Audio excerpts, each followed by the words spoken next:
Chères téléspectatrices et chers téléspectateurs, bienvenue à votre émission de rendez-vous de la lecture. Je vous dis tout de suite que notre invité aujourd'hui, c'est Emmanuelle Bourgault. Elle va nous parler de ses deux livres, Le Dilemme et La vie fait bien les choses. Mais pour le moment, il y a de l'information, surtout au niveau des livres.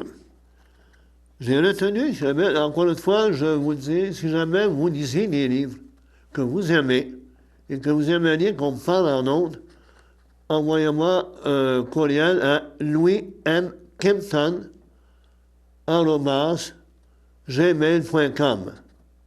Donc, je répète, louismkempton@gmail.com pour me dire, bien, écoutez, moi, j'ai lu tel livre, puis j'aimerais ça qu'on en parle à la télévision. Voici, là, j'en ai quelques-uns à vous soumettre. D'abord, il y a les éditions du Septentrion. Il y a M. Raymond Ouimet, qui a écrit sur un dénommé Pierre Méville. Vous ne connaissez peut-être pas Pierre Méville, vous savez que le Septentrion, c'est au niveau beaucoup historique. Voici en résumé, qu'est-ce qu'il dit. Né en 1602, dans le canton de Fribourg, en Suisse, Pierre Méville se fait mercenaire au service du cardinal de Richelieu à Brouage, patrie de Champlain, après avoir épousé une Française avec qui il aura 7 enfants. En 1649, les troubles de la Fronde poussent les Méville à quitter la France pour la Nouvelle-France. Maître menuisier, Pierre Méville devient habitant et capitaine de la seigneurie de Lauzon, où il vivra les 20 dernières années de sa vie. Ainsi, l'ancien mercenaire est le premier citoyen suisse à s'établir en permanence au Canada. Donc, si vous voulez en connaître la suite, là, vous pouvez consulter ce livre qui s'appelle simplement Pierre Méville aux éditions du Septentrion. Vous allez me dire, mais qui est Raymond Ouimet? Raymond Ouimet est originaire de Gatineau. C'est un passionné d'histoire. Il a fondé la revue outaouaise d'archives, d'histoire et de patrimoine, hier encore. Il est l'auteur de 14 ouvrages en caractère historique, dont la biographie de Catherine de Bayon, fille du roi issue d'une famille noble de l'île de France. Maintenant, aux éditions VLB. Le livre de M. Jean-Noël Gagnon s'intitule La Navriure. Vous avez bien compris, La Navriure. Éclairé par la fiction romanesque, ce que j'ai vécu là-bas a été plus accessible à ma conscience, moins terrifiant, ma mémoire apitoyée en a fait une aventure paradoxale. Voici en quoi le livre est fait. Un homme s'éveille dans un hôpital perdu du Belize en pleine tempête tropicale. Désorienté et fiévreux, il découvre, horrifié, qu'il ne peut plus parler ni marcher.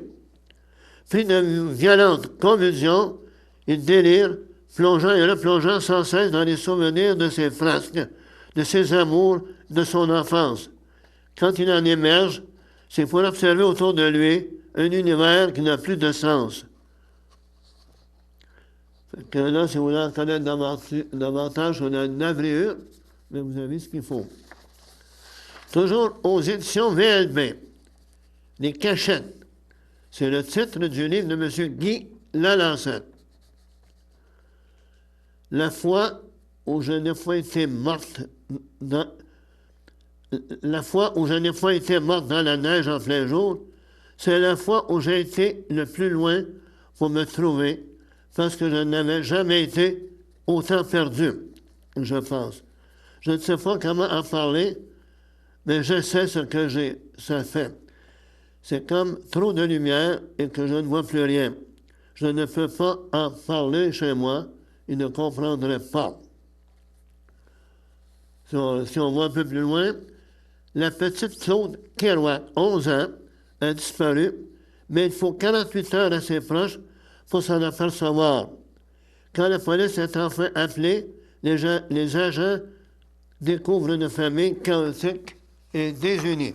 Ça vous donne une idée du contenu du livre.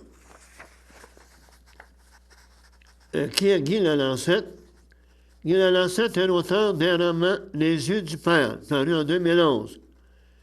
À ce moment-là, ce livre-là, il a reçu le prix roman de Abitibi Consolidated et finaliste au prix de France-Québec.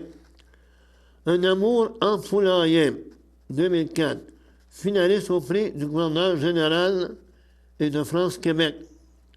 La conscience d'Elia, en 2009, prix roman du Salon du livre du Saguenay et finaliste au prix des 5 continents de la francophonie. Et le bruit que fait la mort en tombant, 2011, prix récit du Salon du livre de Saguenay. Donc, on peut dire que M. Lalancette, il y a un beau palmarès. Donc, c'est peut-être un livre à lire, son livre Les Cachettes. Toujours aux éditions VLB. La vraie nature. Je vais vous lire un peu les résumés de ces livres-là. Jean-Philippe Dion et ses complices de la vraie nature, Martin Boisclair et Martin Grenier, reviennent sur les moments forts des 2 premières saisons de l'émission La vraie nature, tels qu'ils se sont produits devant et derrière les caméras.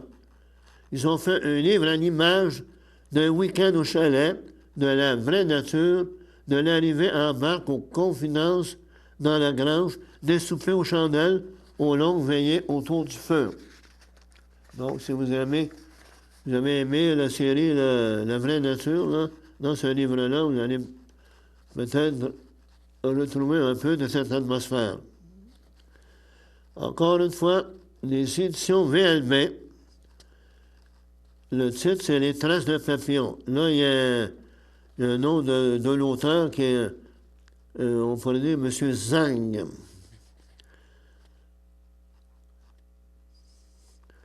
Notre mère venait de mourir. Dans un carnet qu'elle avait laissé traîner, ma soeur me dit avoir trouvé de petits traits au crayon qui comptaient les jours écoulés depuis mon départ. Ma mère en avait tracé 185. Imaginez cette femme à l'esprit si anticonformiste. Elle était allée, enfant, jusqu'à refuser qu'on lui bande les pieds. Traçant ces petites lignes jour après jour m'a bouleversé. Dénoncée par ses étudiants pour ses idées bourgeoises, emprisonnée et torturée par les autorités maoïstes, Madame Zhang, c'est une femme, Madame Zhang parvient à quitter la Chine en 1985 pour finalement s'établir à Montréal. La vie dans une société libre est à la fois enivrante et déstabilisante. Nouvelle amitié, nouvelle langue, choc culturel, cocasse ou troublant. Dans ce recueil de réminiscences, ponctué de poèmes délicats, la grande dame décrit sa transformation en québécoise pur soi. Donc, si vous voulez en savoir davantage, les traces de papillon de Mme Zhang. Bon. Toujours aux éditions VLB. Lettre d'une jeune comédienne. Tout le monde doit connaître Mme Louise Turcot. Bon, les auteurs ont pu apprécier Louise Turcot, mais la comédienne est avant tout une femme de théâtre. Depuis sa sortie du Conservatoire d'art dramatique de Montréal en 1965, elle s'est illustrée dans un nombre ébouriffant de rôles et dans tous les registres. De Corneille à Tennessee Williams, Dr. Miller à Marivaux, Rue des Pignons, Franc-Freluche, Deux femmes en or, Grand Ours, 19-2, des générations de spectateurs. Formation, audition, vie de tournée, rapport au texte et aux personnages, recherche de l'équilibre entre carrière et vie familiale, adaptation. Au passage du temps, Louise Turcot explore toutes les facettes de son métier d'actrice. Drôle, sincère et clairvoyante, ses lettres disent sans fard la vérité d'un foutu métier dont elle est restée aussi éperdument amoureuse qu'à ses premiers pas sur les planches. Elle est également romancière et auteure de livres pour la jeunesse. Donc, si vous aimez Louise Turcot, c'est la lettre de jeune comédienne. Avant de vous parler d'une personne que je connais depuis plusieurs années, je vais vous suggérer un dernier livre que j'ai sélectionné. Ce sont les éditions de Mortagne. Seul, au pluriel, seul, ensemble, Carnet du pèlerin de Compostelle. Je pense que tout le monde connaît Compostelle, là, mais c'est écrit par M. Stéphane Labbé. Le chemin nous apprend à vivre avec l'essentiel. Il nous aide à définir la vie qu'on souhaite avoir. C'est bien souvent au cœur de la routine et du quotidien que j'aime la volonté de partir à l'aventure. Mais qu'arrive-t-il durant cette période fabuleuse où le seul but qui attend le voyageur est de vivre et déterminer ce qu'il a commencé? En choisissant de vous engager sur l'un des chemins de Compostelle, vous ferez face à un défi de taille, à une expérience inoubliable qui mériteront d'être consignée. Grâce à cet ouvrage, qui tient tant du récit anecdotique que du cornet accompagnateur, vous pourrez suivre et raconter votre propre progression sur le chemin de Compostelle, tout en orientant votre processus de réflexion lors du pèlerinage. Des rencontres inattendues aux résolutions que vous prendrez pour améliorer votre existence. Ce livre couvrira tous les aspects qui vous permettront d'accéder aux dimensions humaines de l'expédition et qui vous guideront spirituellement et psychologiquement dans ce nouveau chapitre de votre vie. Donc, si jamais vous avez l'endurance et puis la patience, bien, vous avez toujours le chemin de Compostelle. Avant, encore une fois, de parler d'Éric Roger, le groupe Musique et Poésie a recommencé le 18 mars prochain à la bibliothèque Léopold Desrosiers de Sainte-Geneviève-de-Berthier. Il y aura une soirée de poésie, de musique et de poésie sous le thème Le printemps. Là, on va faire un appel au printemps via la poésie et la musique. Donc, ça va être le 18 mars à compter de 19h30 à la bibliothèque Léopold Desrosiers. Puis on remercie beaucoup Mme Danielle Chicoine, la grande responsable de la bibliothèque, pour son accueil. Maintenant, je termine en vous parlant de quelqu'un, Éric Roger. Éric Roger, c'est quelqu'un qui a remplacé Janou Senni. À chaque... Qui est Janou Senni? C'est une poétesse. C'est une femme qui voulait que la poésie se diffuse. Je me souviens particulièrement des années 80, 81, elle avait organisé à l'ancienne bibliothèque Saint-Sulpice de Montréal une petite mini-soirée consacrée aux maisons d'édition qui publiaient de la poésie. Depuis 2001, Éric Roger a pris sa relève. Et à chaque année, soit au mois de mars ou au mois d'avril, il y a une soirée consacrée à Janou Senni. Éric Roger, donc depuis 2001, à chaque Solovox, ça s'appelle Solovox. Son émission, cette soirée-là, c'est Solovox. C'est le dernier mercredi de chaque mois à l'endroit où ça s'appelle l'Escalier sur la rue Sainte-Catherine. Au mois de janvier, au début janvier, fin décembre, début janvier, Éric Roger me dit, Marie, tu me dis toujours, tu vas m'acheter mes livres, puis tu ne l'as jamais acheté.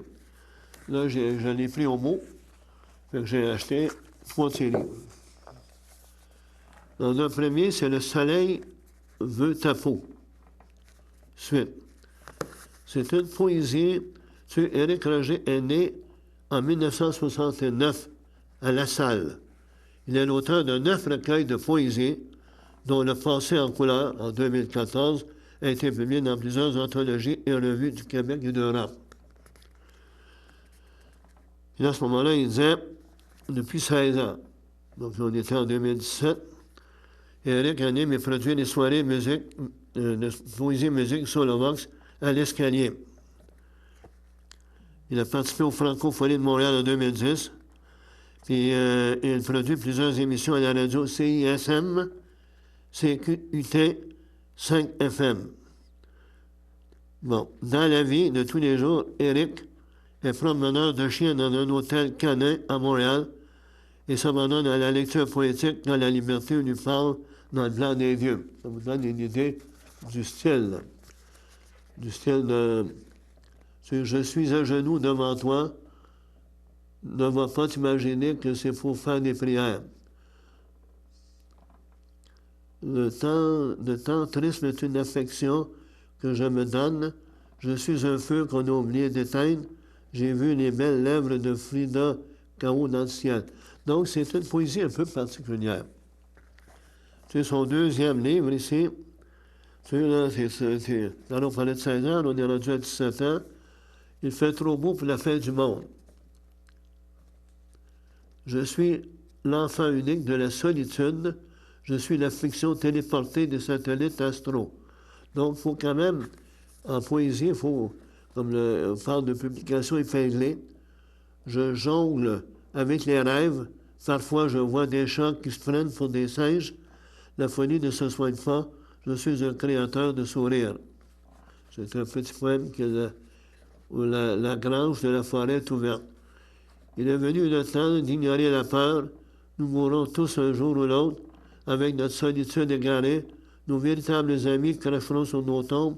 Nos ennemis parleront de nous à jamais. Les contrastes se ressemblent.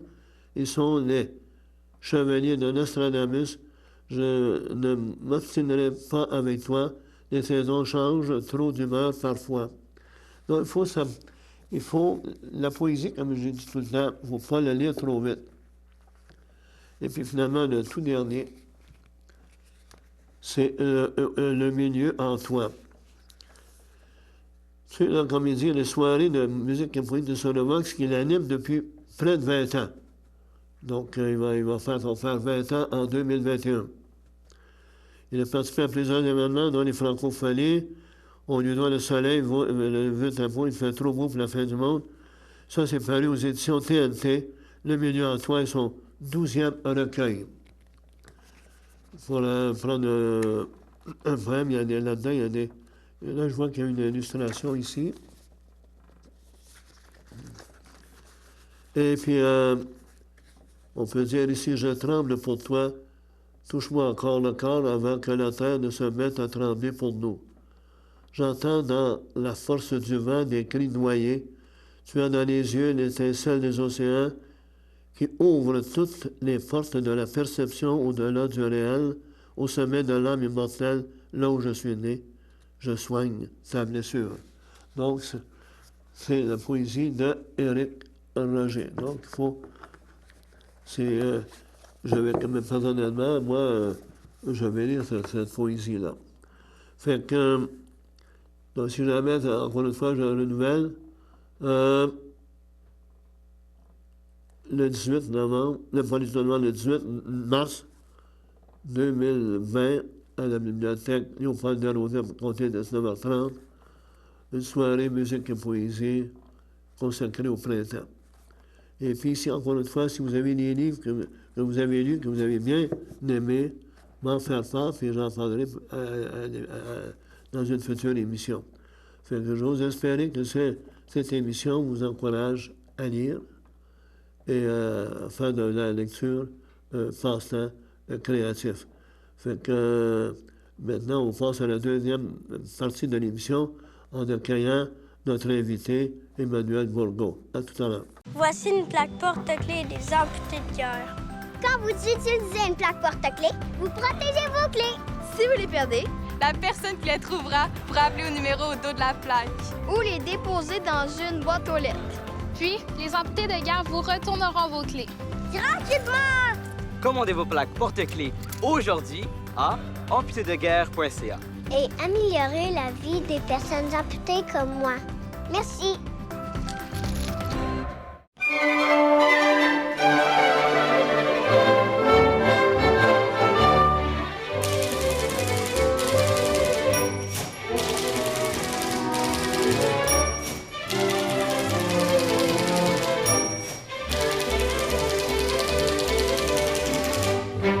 Alors, bonjour, chers téléspectateurs, chères téléspectatrices. Comme mentionné en introduction, j'ai le plaisir de recevoir Mme Emmanuelle Bourgault, que je vous présente à l'instant. Bonjour, Mme Emmanuelle. Bonjour, ça fait plaisir. Bien, bon. Parlez-moi un petit peu de vous. Qu'est-ce que vous êtes, en tant que personne, qui vous êtes? Oui, bien, écoutez, c'est ça. Mon nom, c'est Emmanuelle Bourgault. Moi, j'ai 25 ans, puis je viens de la Rive-Nord, donc du côté de Mirabel. Je suis une enseignante de formation. Donc, j'ai fait mon baccalauréat en français langue première au secondaire pour ensuite me diriger vers l'adaptation scolaire et qui a comme passion, bien, justement, l'écriture. Donc, voilà la raison de pourquoi je suis ici avec vous aujourd'hui. C'est pour vous parler de mes 2 romans que j'ai écrits jusqu'à présent, soit Le Dilemme et La vie fait bien les choses. La vie fait bien les choses. Bon, d'accord. Permettez-moi de regarder un peu votre deuxième alors donc. Oui. On me dit, voici, l'écriture a toujours fait partie de la vie d'Emmanuelle. Oui, c'est exact. C'est exact, hein? Toute jeune, elle rêvait d'être écrivaine. Aujourd'hui, l'auteur est enseignante. Quant à son vécu, elle s'est transformée en passion après avoir publié un premier roman pour ados. Oui. Le Dilemme, on va en parler tout à l'heure. En 2015, elle présente aujourd'hui La vie fait bien les choses, un roman touchant, bouleversant et inspirant. Ça, ce sont les mines d'or. Oui, c'est ça, exactement. Bon, écoutez, vous, vous parlez un petit peu de votre famille, dans quel milieu vous avez évolué? Vos parents, c'était des gens qui lisaient beaucoup, est-ce qu'ils vous ont initié à la lecture, vos parents? Ben oui, d'une certaine façon, oui, parce que mes parents, justement, ont toujours beaucoup lu, justement, dans leur vie. Donc, très vite, ils nous ont amenés justement à la bibliothèque, mon frère et mes sœurs et moi, pour justement nous entrer un peu dans le monde du livre. Ouais. Donc, c'est vraiment à travers les lectures que tranquillement ma passion pour l'écriture s'est développée. Ouais. Justement, tu lis certains livres, tu te fais des idées dans ta tête, tu te fais un monde imaginaire. Et après ça, tu as envie justement de créer tes propres histoires à travers ça et d'écrire. Ouais. Donc, dès que j'ai su écrire, ben justement, tu t'inspires dans le fond un peu de ce que tu vois, de ce que tu entends et tu crées finalement tes propres histoires. Ouais. Donc, moi, ça a commencé comme ça et depuis, ben j'ai jamais arrêté. Jamais arrêté. Pendant que nous étions au restaurant tout à l'heure, vous m'avez dit que parmi vos auteurs préférés, il y avait oui. Marie Gray. Oui, Marie Gray qui est quand même assez connue justement dans le milieu littéraire. Oui, oui.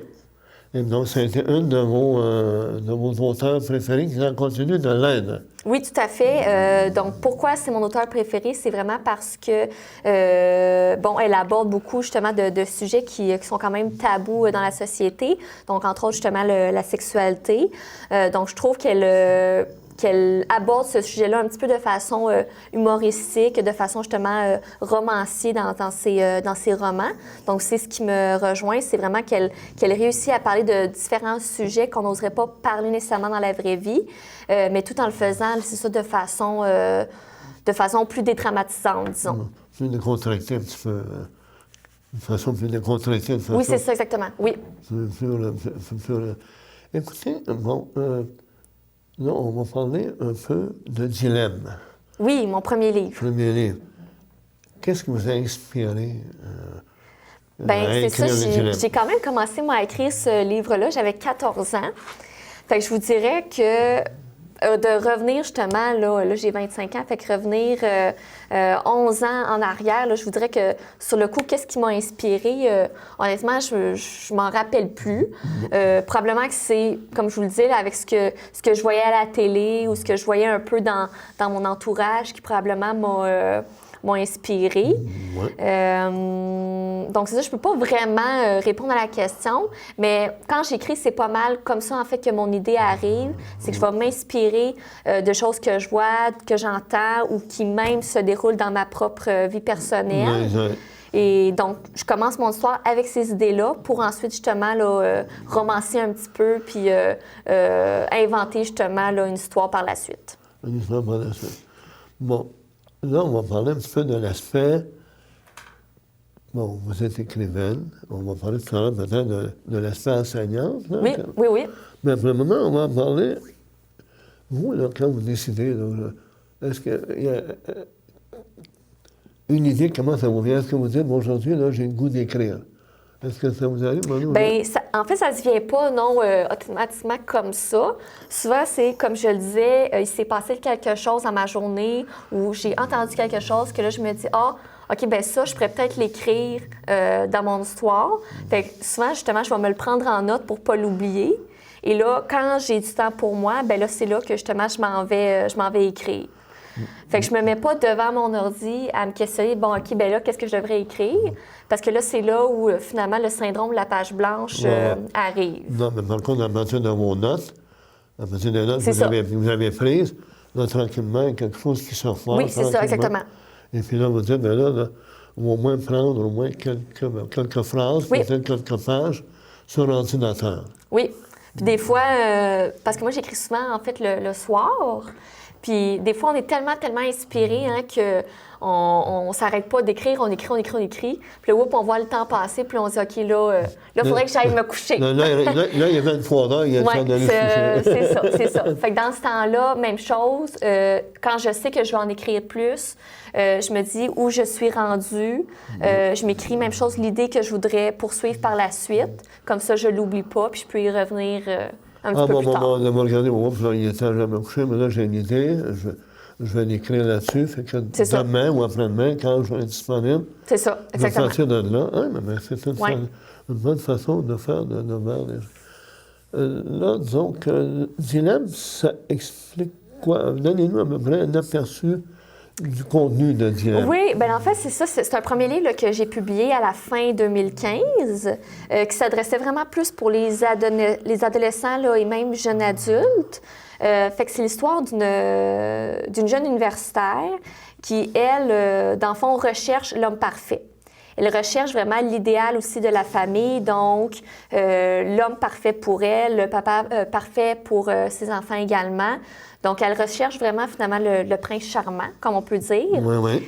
Sauf jusqu'à présent, ces expériences, en fait, qu'elle a eues, ça lui a pas satisfait. D'accord.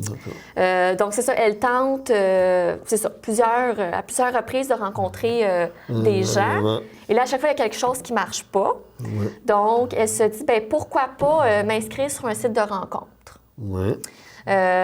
Donc là, elle va rencontrer finalement quelqu'un qui lui plaît. Jusqu'à ce qu'un jour, il y a un autre garçon qui arrive dans le décor et qui lui dit ses sentiments. Donc là, d'où part le titre de mon livre, Le dilemme, parce que là, elle va avoir un choix à faire. Exact. Là, au départ, elle avait, dans le fond, aucun choix. Il n'y avait aucun homme qui la satisfaisait. Puis là, tout d'un coup, elle se retrouve avec deux. Donc voilà. Donc là, d'où part l'intrigue de mon histoire, savoir qui qu'elle va choisir entre les deux, ou est-ce qu'elle en choisira pas du tout non plus? Là, c'est à suivre. Est-ce que, on va dire ça, mais à suivre. Donc, est-ce que vous finissez, peut-être que ce roman-là, vous avez dit, mais là, on va dire, sujet à interprétation de la part du lecteur ou de la lectrice. On dit, bon, là, qu'est-ce qu'elle va faire? Est-ce qu'elle va choisir lui ou non? Oui, c'est ça. Fait que là, le lecteur peut forger la suite. Tout à fait. Peut forger la suite. Bon. Là, on va aller sur votre rôle d'enseignante, dans un milieu un peu particulier, dans un centre jeunesse rattaché en commission scolaire de Mirabel. De Laval. De Laval. Oui. Bon. Donc, ça, vous parlez de jeunes qui ont des difficultés, viennent 2 mois, puis ils s'en vont, ils reviennent. Tout à fait. Bon. Donc, c'est pas un milieu stable. C'est pas un disons. milieu stable, effectivement. Bon, là, vous vous sentez comment là-dedans? Simplement pour la faire, de vous dire, mais, par rapport à l'écrivaine que vous êtes. Bien, c'est sûr que leur histoire à ces jeunes-là me touche beaucoup.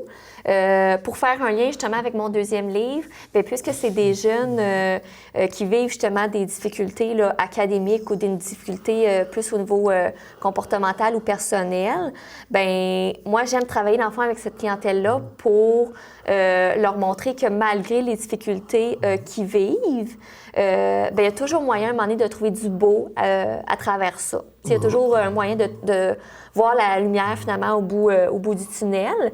Et c'est un peu en fait ce que je reflète dans mon livre « La vie fait bien les choses » là, qui a été publié la semaine dernière. Ben, en fait, je pense que je suis une preuve quand même qui montre que faut pas que tu abandonnes dans la vie. Donc, quand tu as un projet, peu importe les obstacles que tu peux vivre à travers ça, faut pas que tu oublies ton projet, puis il faut vraiment que tu fonces pour que finalement, il se réalise. Fait que moi, c'est un petit peu ça aussi que je voulais présenter à travers mon livre. Hein? C'est que même si des fois on vit des difficultés, ben d'où mon titre « La vie fait bien les choses », il y a toujours un beau à travers du mal, finalement, ou à travers du mauvais.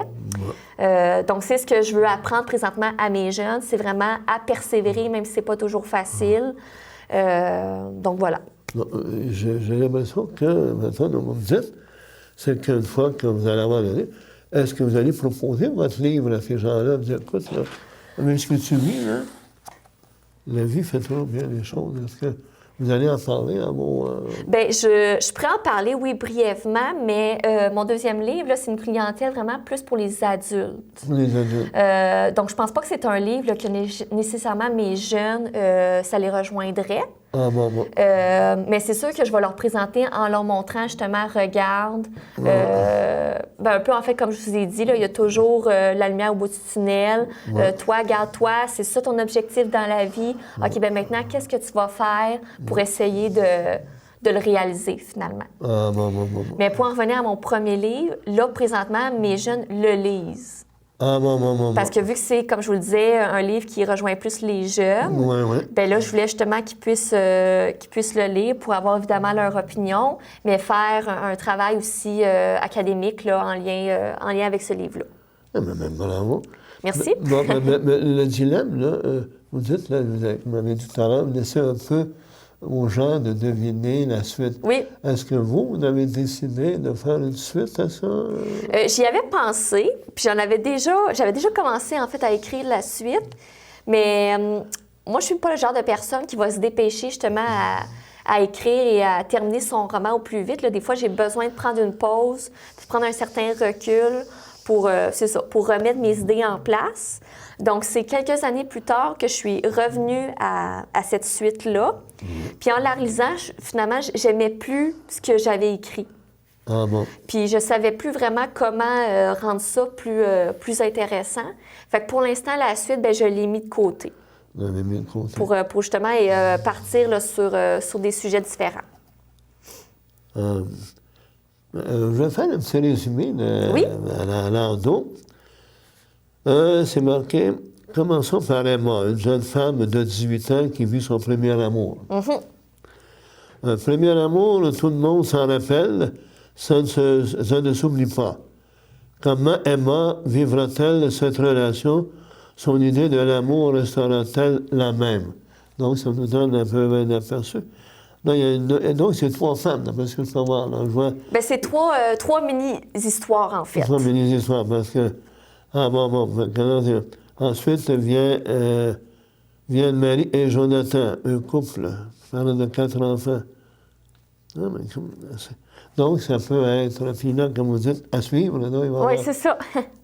Vous avez parlé tout à l'heure qu'il y avait un projet de livre que vous écrivez actuellement, un livre? Non. Je vous dirais que justement, vu que là, mon deuxième vient de sortir, bien, je veux profiter un petit peu, je vous dirais, de ce livre-là. Donc non, je suis pas en train d'écrire un 3e livre. Là. J'attends de voir justement si tout d'un coup, dans ma vie en général. Il y a peut-être une idée à un moment donné qui va m'inspirer. Mais actuellement, non, là, je n'ai pas d'autres projets d'écriture qui s'en viennent à court terme. Ah non, donc vous n'avez pas de...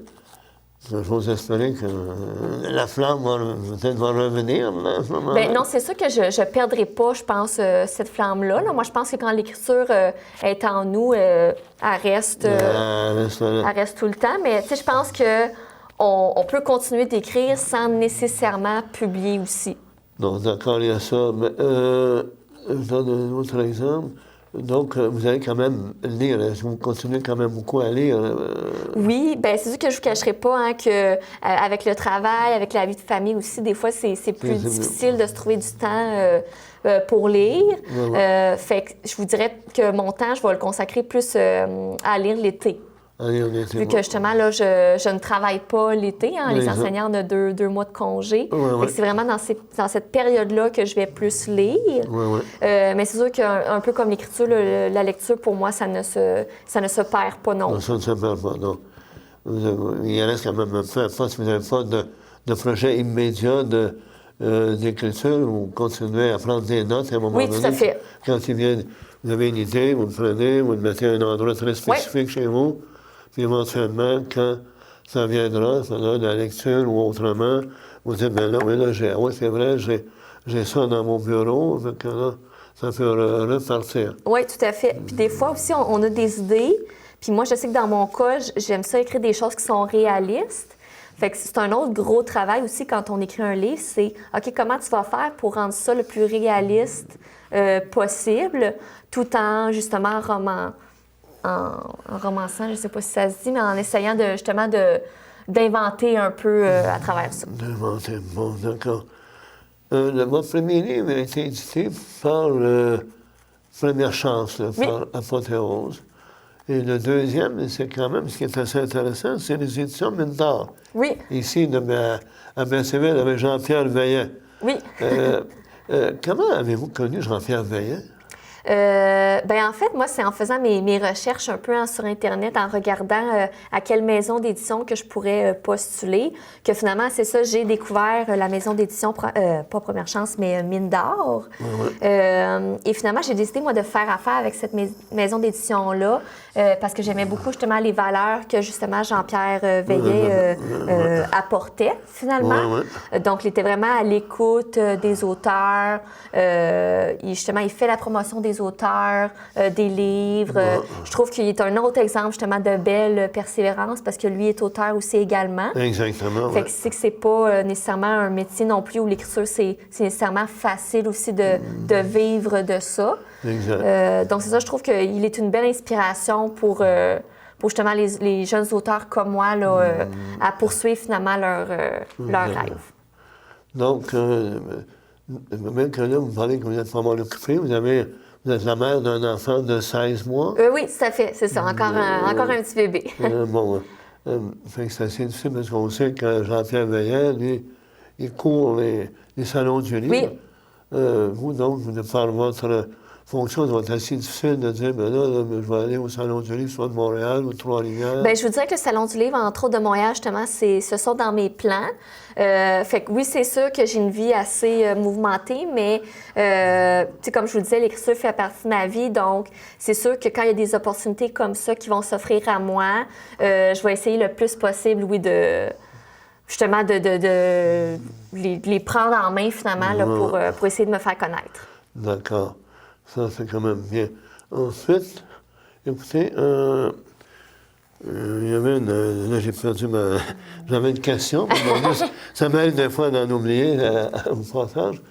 Non, mais je veux dire, donc là, vous n'avez pas de projet immédiat, là, mais quand même, vous m'avez dit tout à l'heure que Marie Gray était un de vos écrivaines.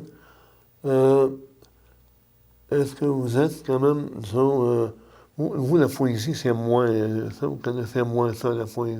Bien, je l'ai étudié un petit peu quand j'étais au baccalauréat, mais non, c'est pas quelque chose que je lis ou que j'écris, justement. Moi, quand j'écris, je vais plus, justement, y aller avec quelque chose avec laquelle je suis à l'aise. D'accord. Puis présentement, la poésie, c'est ça, pour ne pas l'avoir assez expérimenté. C'est ça, c'est pas quelque chose présentement là, avec lequel je suis à l'aise. Oui, d'accord. Vous m'avez parlé tout à l'heure que souvent, c'est le soir que vous écrivez. Oui. Est-ce que c'est dans le silence? Est-ce que c'est avec de la musique ou tout simplement? Non, c'est dans le silence quand même. Je vous dirais que je m'installe dans mon bureau en bas, toute seule à écrire. Mais je suis une personne qui serait très bien capable d'écrire avec du bruit là, alentour. Donc, des fois, ça arrive là, que moi, je travaille puis que j'ai mon conjoint qui travaille aussi à côté de moi à mon bureau. Puis ça me dérange pas du tout qu'il y ait une présence autour de moi. Donc, même, quand vous m'avez parlé, vous partez avec quand même des notes, partir de vos notes que vous avez faites.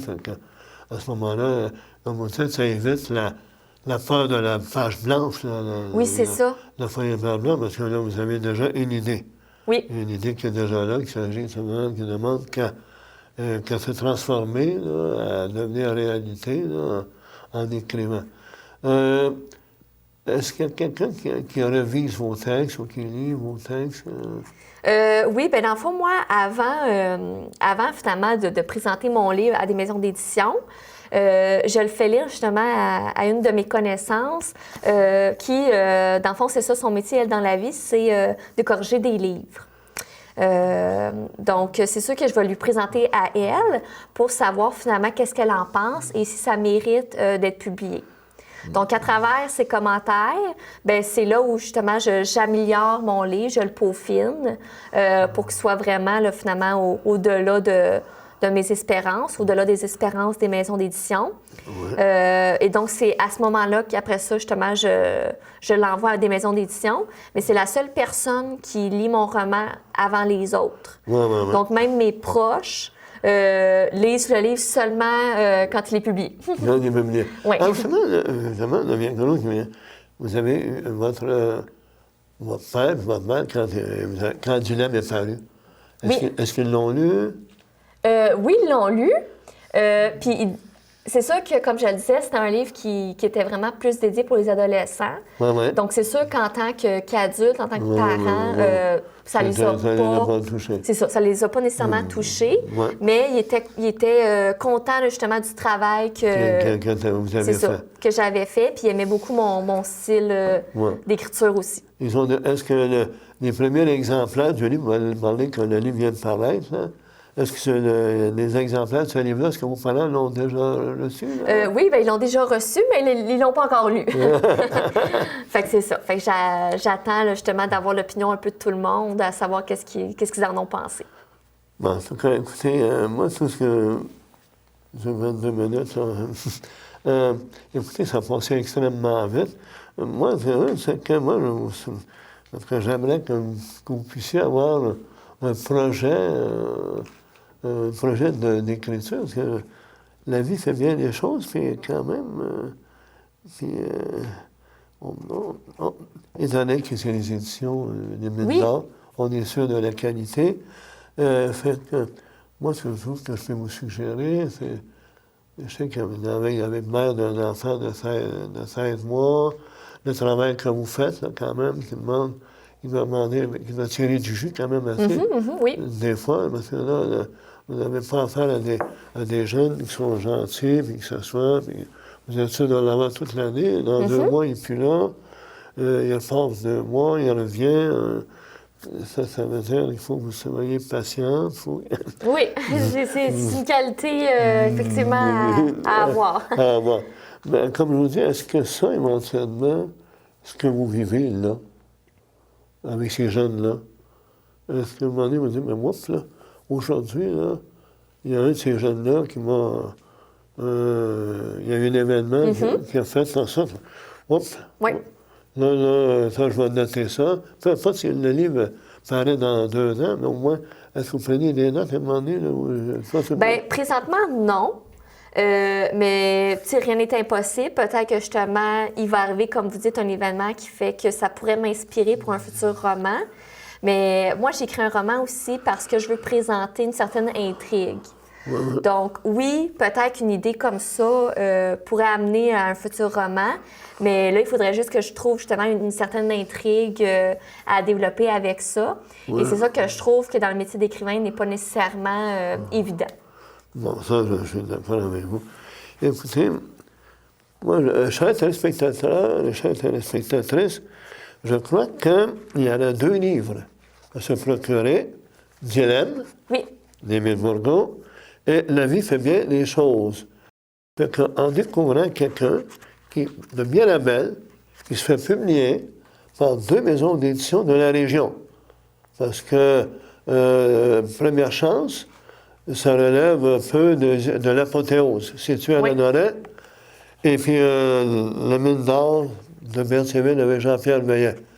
Et avec ce qu'elle vient de nous dire, Emmanuel, bien, ça nous encourage à aller regarder un peu, de poursuivre.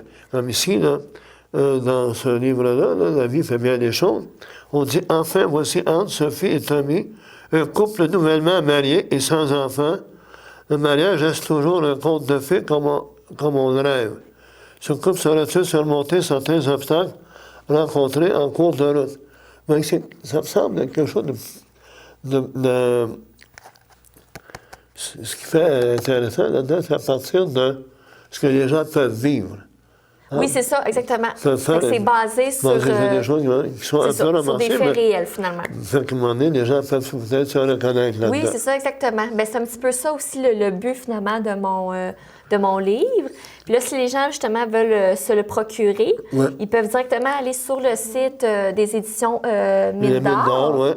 Et même chose pour le livre Le Dilemme, ils peuvent se le procurer aussi sur le site des éditions Première Chance. Première Chance, effectivement. Ou ils peuvent aussi aller sur ma propre page Facebook, en fait, en tant qu'auteur. Donc, c'est Emmanuel Bourgault, auteur. Auteur, bon, d'accord. Donc, les gens peuvent aller justement visiter ma page là, et se les procurer sans problème. Sans problème. Écoutez, moi, Emmanuel, bien, je vous dis un grand merci d'avoir... merci à vous de m'avoir invité. Ça me fait immense plaisir. Mais tout ce que je peux vous souhaiter, c'est que ces 2 livres-là connaissent un grand succès. Bien, merci. Et puis qu'il y en ait un 3e. Là, vous avez dit que vous êtes mère d'un enfant de 16 mois, mais peut-être que dans 16 mois ou dans 12 mois, on va avoir le nouveau livre. Peut-être. On ne sait jamais. On ne sait jamais ce que l'avenir réserve. Merci beaucoup, là. Merci à vous. Voici une plaque porte-clés des amputés de cœur. Quand vous utilisez une plaque porte-clés, vous protégez vos clés. Si vous les perdez, La personne qui les trouvera pourra appeler au numéro au dos de la plaque. ou les déposer dans une boîte aux lettres. Puis, les amputés de guerre vous retourneront vos clés. Gratuitement! Commandez vos plaques porte-clés aujourd'hui à amputédeguerre.ca. Et améliorer la vie des personnes amputées comme moi. Merci.